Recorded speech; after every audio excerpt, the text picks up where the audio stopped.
Olá, olá, muito boa tarde. Super Esporte ao vivo, sexta-feira, 21 de março de 2014. Ontem à noite, no Hospital 9 de Julho, morreu aos 83 anos de idade o bicampeão mundial Ideraldo Luiz Bellini. Vamos rever juntos agora a bela reportagem de 2003 de Simone Queiroz sobre o homem que imortalizou o gesto de erguer a taça do mundo. 29 de junho, quando depois da vitória por 5-2 contra os donos da casa, ele ergueu a taça Jules Rimet. Apenas um braço não foi suficiente para tanta emoção. Um gesto que virou atitude, um gesto que a cada 4 anos se transformaria em obrigação de vencedor. Entre as inúmeras fotos que o Bellini guarda em casa, 2 merecem destaque. Essa primeira, logo no início do jogo, entre Brasil e Suécia. E ao lado, a foto que registrou um gesto já imortalizado na história do futebol. Os fotógrafos baixinhos é que são culpados disso, né? Porque você imagina uma final de Copa, o número de fotógrafos que tinha na frente daquele palco que eles improvisavam na hora, né? Então tinha uns baixinhos lá que vira pra cá, levanta mais e tal, e aquela coisa. E eu que estava com a taça aqui embaixo, né? Mostrando para o pessoal que estava mais próximo, ergui para que os baixinhos, então devo a eles esse gesto, né? Bellini, capitão do Brasil, recebia a Existe muita coisa que foi dita, né? Com relação ao gesto, né? Mas eu, sinceramente, eu disse algumas entrevistas que foi para que o mundo todo visse, né? Uma coisa... Também era, né? Podia ser. Dá certa emoção, né? E a gente acaba voltando aqueles momentos, né? Fica gravado, né? Eu me relembro todos os momentos. Hoje você se emociona para falar disso, né? É que a gente acaba relembrando tudo, né? Os álbuns de fotos e recortes de jornais que contam mais do que a história deste gênio do futebol, mas a própria realidade brasileira embalada pela bossa nova, em plena era JK. Um tempo em que só se andava para frente. Não seriam os jogadores da seleção brasileira a fazer diferente. Saindo daqui, pouca gente acreditava, né? Nem nós mesmos, né? Mas lá chegando, talvez até por não acreditarem muito no nosso time, nós fomos jogando tranquilo, né?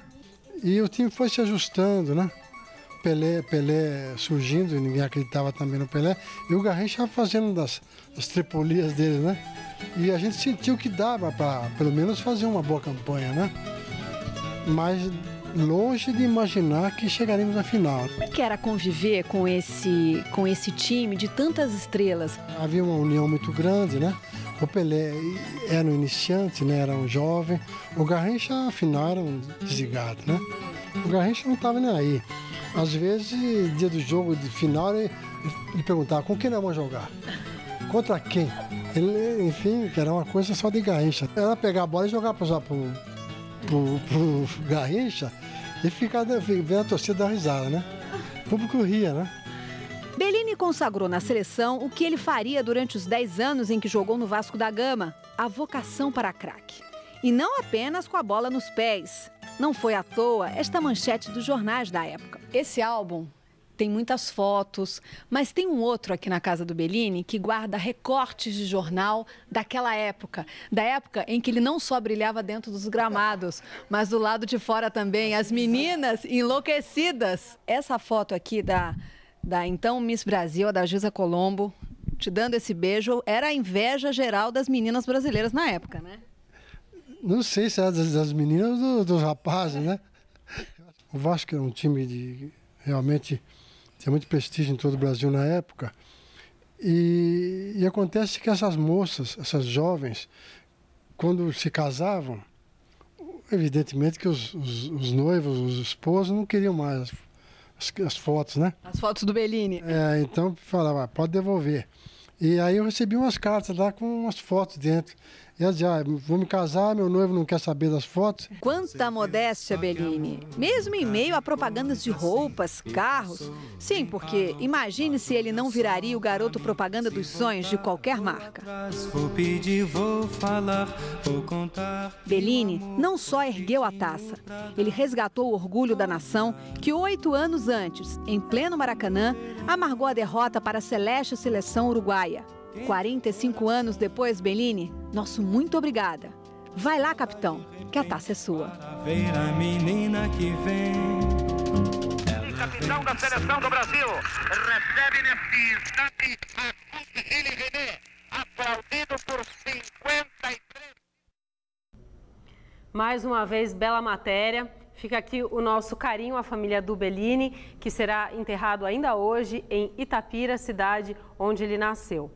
Agora a gente vai falar de Libertadores da América. Ontem o Cruzeiro jogou no Mineirão e empatou com o Defensor do Uruguai em 2-2. Já o Atlético Paranaense não teve problemas e venceu em Curitiba o Universitário do Peru em 3-3. Agora eu vou fazer um intervalinho, jogo rápido aqui no Super Esporte e eu volto com o Zé da Fiel, Zé Elias. Até já!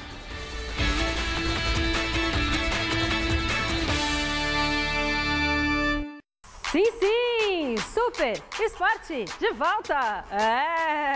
Hoje de manhã tivemos o sorteio da Liga dos Campeões da Europa. Atlético de Madrid, Borussia Dortmund, Chelsea e Bayern de Munique decidem o segundo jogo em casa. Vamos dar uma olhada em como ficaram os confrontos? O Barcelona fará o clássico espanhol contra o Atlético de Madrid. Já o Real, de Carlo Ancelotti, tentará se vingar da eliminação na temporada passada contra o Borussia Dortmund. O Paris Saint-Germain encara o Chelsea, de José Mourinho.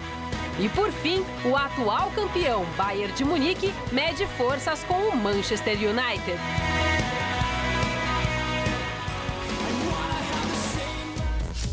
Zé Elias, boa tarde. Bom, como vai sua tia? Tudo bem, tá boa.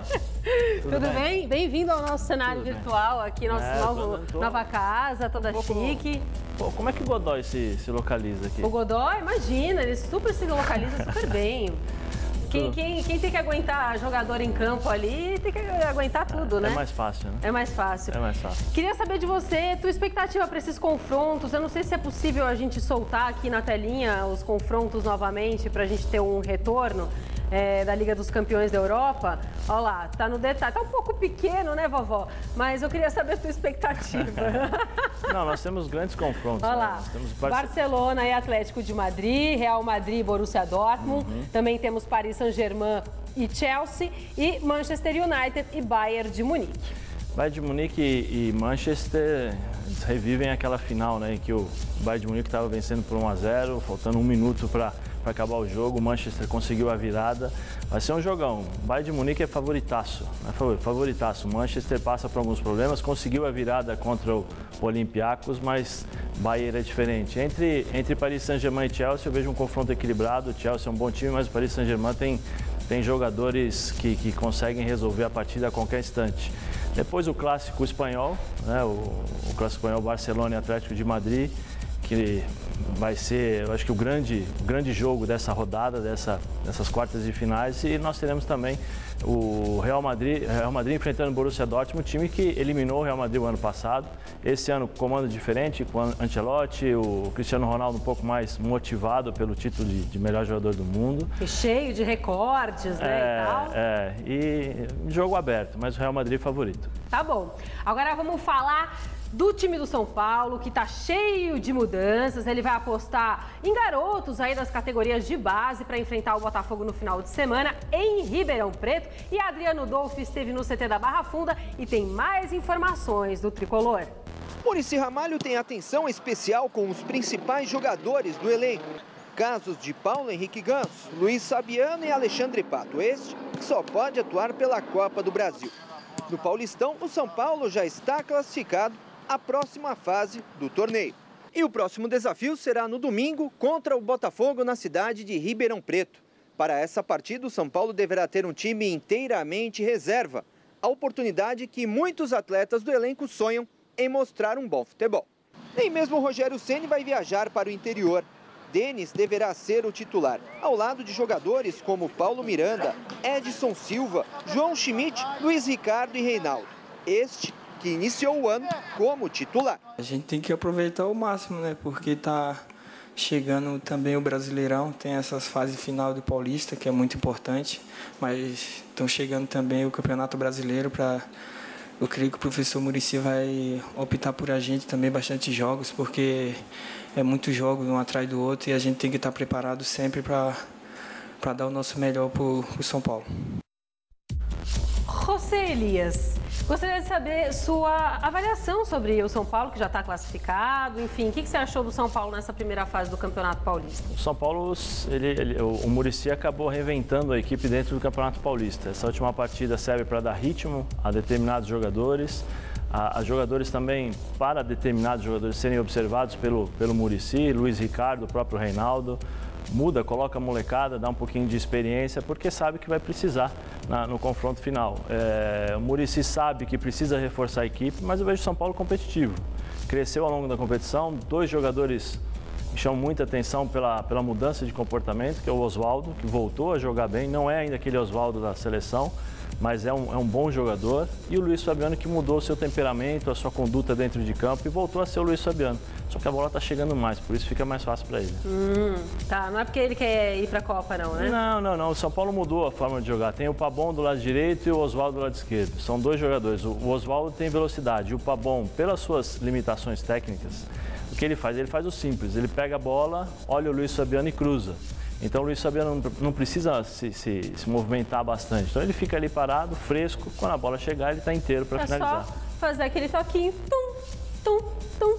Ó, gente, o bicho vai pegar nessa última rodada da primeira fase do Campeonato Paulista. Santos e Palmeiras decidem quem vai terminar na liderança da competição. E o repórter Luiz Henrique Gurian esteve no CT Rei Pelé e tem mais informações quentinhas do Peixe. Alô, Anitta. Santos treina no Estádio Urbano Caldeira, Vila Belmiro, casa do clássico com o Palmeiras, domingo, 4 da tarde. Arouca vai ser testado daqui a pouco, Leandro Damião sem problema. E a escalação? Só o Oswaldo vai ficar sabendo, porque o treinamento é fechado na Vila e ele explica por quê. Quero treinar na hora do jogo para treinar, porque na semana que vem eu não vou ter tempo e vou jogar lá.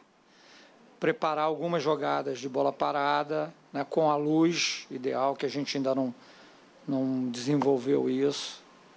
Então, lá com a luz no horário do jogo e com o gramado que é mais adequado que esse aqui, porque é o gramado do jogo.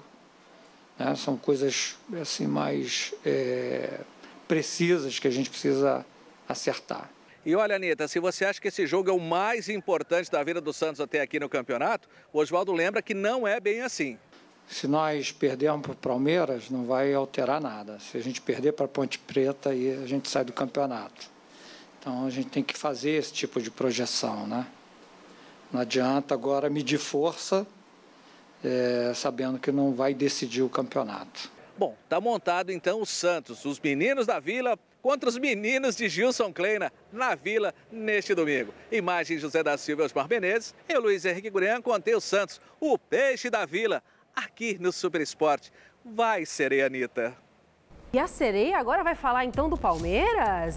O Verdão também treinou de olho no clássico contra o Peixe, mas a possível contratação de Allan Kardec também foi assunto por lá. Osmar Garrafa, conte mais. No Palmeiras, o clássico de domingo contra o Santos, que vale a liderança do Paulistão, não é o único assunto por aqui. A contratação de Allan Kardec, que tem vínculo com o Verdão até a metade deste ano, está sendo muito comentada. A diretoria do Verdão está querendo antecipar essa contratação com a diretoria do Benfica. E o jogador não esconde seu desejo. Em primeiro lugar, minha vontade é muito permanecer. Por tudo que tem acontecido aqui, em menos de um ano, eu acho que já consegui conquistar um título, que foi a Série B. Estamos até o momento com os números muito bons aí na campanha do Paulista. Então eu estou me sentindo muito feliz, estou adaptado, minha família está adaptada, estou próximo dos meus amigos. Então tudo isso são fatores que podem contribuir, mas acima de tudo eu acho que o Palmeiras, porque eu me identifiquei com o clube e estou me sentindo muito bem aqui. Se Palmeiras e Benfica não chegarem a um acordo até o final do mês de maio, Kardec tem duas opções: voltar para o futebol português ou então procurar outro clube no futebol brasileiro. Aliás, o jogador comentou na entrevista coletiva um suposto interesse do rival Corinthians, que sonha em contratar um artilheiro para a sequência desta temporada. É complicado, mas eu acho que é o reconhecimento do trabalho, não vou dizer pelo Corinthians, mas no fim do ano se falaram do Flamengo também. E quando eu estava no Santos, às vésperas de uma semifinal com o Corinthians de Libertadores, uma pessoa chegou e me questionou: e aí, o Corinthians está atrás de você, o que você acha? O que eu vou falar? Eu não tenho muitas coisas a falar, eu estou me sentindo bem aqui, estou feliz aqui e não acho que será só o Corinthians ou o time A, B ou C. Eu acho que todo mundo tem acompanhado o futebol brasileiro, então é natural que as pessoas estejam observando. Muito bem. Deixa eu só falar uma coisa. O futebol do Palmeiras tem uma notícia triste que aconteceu na manhã de ontem na sede do sócio-torcedor do Palmeiras, o Avante. Tá? Tudo começou porque 3 torcedores queriam comprar mais de um ingresso, sendo que a regra do sócio-torcedor só permitia a compra de uma entrada para cada pessoa. Eles ainda chegaram a mostrar que tinham dinheiro necessário para efetuar a compra, mas ao ouvir uma resposta negativa, agrediram um funcionário e quebraram mesas e portas de vidro. Mais tarde, em entrevista coletiva, o presidente do Palmeiras, o Paulo Nobre, afirmou que vai ajudar a polícia a investigar o caso e que o Avante vai continuar a ser prestigiado pela diretoria do clube. Apesar da confusão, ingressos e dinheiro não foram roubados. Zé Elias, quando é que a gente vai conseguir organizar essa história de venda de ingresso, vovó? Os clubes têm criado estruturas, né, com campanhas, com sócio-torcedores, para justamente ter uma certa tranquilidade para aqueles torcedores assíduos que frequentam realmente o estádio todos os jogos. Mas aí o cara vai lá e quer comprar 70, 90 entradas? Sim, mas me parece, eu não quero afirmar, mas me parece que foi uma coisa orquestrada justamente para atrapalhar essa venda, né, para atrapalhar essa campanha Avante Torcedor. Todos nós sabemos que o presidente Paulo Nobre trava, né, diariamente uma briga contra as torcidas organizadas do Palmeiras pelas agressões recebidas dos jogadores do ano passado. Então, eu gostaria que mais presidentes aderissem a esse tipo de briga, né? Mais presidentes aderissem e ajudassem o Paulo Nobre, né, o presidente Paulo Nobre. É difícil de você consertar o futebol brasileiro porque isso já está enraizado nos clubes. Essa relação torcidas organizadas, presidente, diretoria, isso já vem ao longo de muito tempo. Mas que possam, por favor, né, que os presidentes possam ajudar também, né, o Paulo Nobre, para não ficar sozinho nessa briga. Porque aí o que acontece? O Corinthians foi invadido também, foram presos, mas já estão soltos, né? O São Paulo poucas das vezes tem algumas manifestações, mas se os jogadores e os presidentes se unissem, entendessem, né, que eles têm a faca e o queijo na mão, justamente para evitar esse tipo de confronto e priorizar o futebol brasileiro, priorizar as famílias nos estádios, os torcedores realmente os apaixonados por futebol, talvez nós não teríamos essas cenas lamentáveis, né? Porque quem faz isso é bandido, né? Quem entra, quebra, destrói, isso é vândalo, tem que ser preso. Vamos falar do clássico então, expectativa. E eu tinha falado ontem até que o Arouca e o Leandro Damião estavam machucados, enfim, parece que não, pelo boletim do Gurian, parece que vão poder contar com eles. Você acha que o Oswaldo vai botar eles em campo? Vai arriscar? Olha, Anitta, eu acredito que não. Pelas palavras do Oswaldo, pensamento correto. Se perder contra o Palmeiras, não vai mudar nada. Se perder contra a Ponte Preta, está fora. Então não adiantou nada esse monte de gols, futebol alegria, futebol que está na essência do Santos. É importante o jogo contra a Ponte Preta. Então ele vai preservar alguns jogadores, não acredito que deva entrar com a equipe titular. E aí contra a Ponte, Arouca deve jogar, Damião, porque o Santos também vem de um desgaste muito grande, né, das partidas. Isso acho que é normal e o Oswaldo está certo. Tá, você acha que se ele resolver colocar um time alternativo, sei lá, fazer umas mudanças no time, ainda assim o Santos pode vencer, já que está em casa? Quem você acha que é o favorito para essa partida? Olha, se o Santos jogasse com a equipe titular, eu diria que seria pau a pau. né? As duas equipes, eu acho que são as duas melhores equipes do Campeonato Paulista. O Santos jogando futebol para frente, buscando a vitória, e o Palmeiras mais competitivo, aquela equipe que é mais o coletivo, todo mundo se posiciona bem taticamente, obedece o Gilson Klein. O Santos é mais a qualidade dos jogadores. Você tem uma defesa muito bem arrumada e aí do meio para frente a qualidade, o improviso, os jogadores ali de ataque acabam resolvendo a situação muitas vezes para o Santos. Tá bom, querido Zé Elias, eu vou me posicionar aqui na minha marquinha da vovó.